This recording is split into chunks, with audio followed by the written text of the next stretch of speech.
Bonjour à tous. Aujourd'hui, je vais vous parler d'apprentissage des mots de dictée.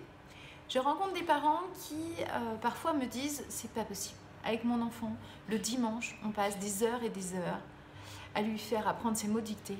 Et en fait, on peut lui demander 15 fois de suite, il nous sort une orthographe différente. Et on ne comprend pas. Donc il y retourne. Et les devoirs, ça dure des heures. Ok, bon, moi j'entends ça. Je leur dis, imaginez, vous voulez reproduire un bon gâteau au chocolat, la recette de votre grand-mère. Ça vous donne des super souvenirs. Vous savez que la recette de votre grand-mère, c'est la meilleure recette pour faire ce gâteau. Et vous le faites une fois et ben, ça ne marche pas. Vous recommencez une deuxième fois. Vous prenez la même recette, les mêmes ingrédients, vous refaites le gâteau, ça ne marche pas. Vous regardez des œufs, du sucre, de la farine, du lait, du chocolat, de la levure. Bon, au niveau des ingrédients, c'est bien. Est-ce que vous allez recommencer 15 fois de suite? Non. Au bout d'un moment, vous allez vous dire, il doit y avoir une erreur dans la recette.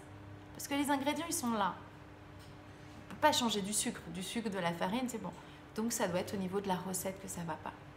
Et bien, c'est pareil pour la dictée. Arrêtez de demander 15 fois la même chose à votre enfant.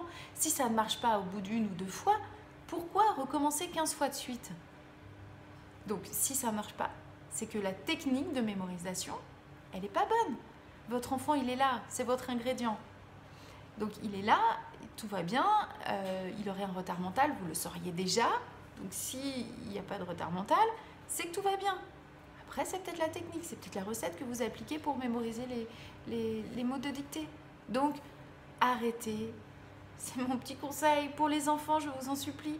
Arrêtez de proposer toujours la même technique si vous voyez qu'elle ne marche pas.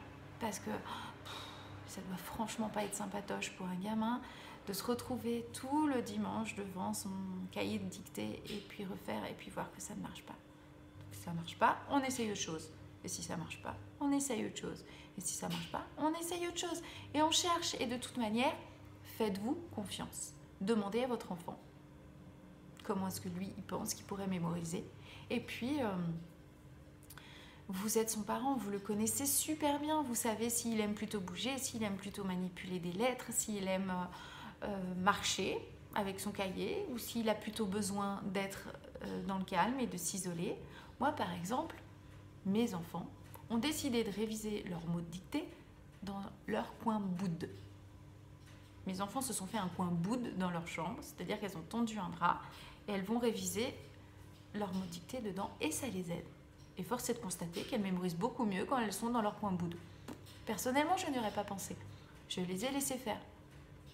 Et ben voilà, essayez. Peut-être que ça sera le dessin, peut-être que ça sera le fait de s'isoler, peut-être que ça sera la manipulation, peut-être que ce sera en chanson, peut-être que ce sera en se lançant un ballon.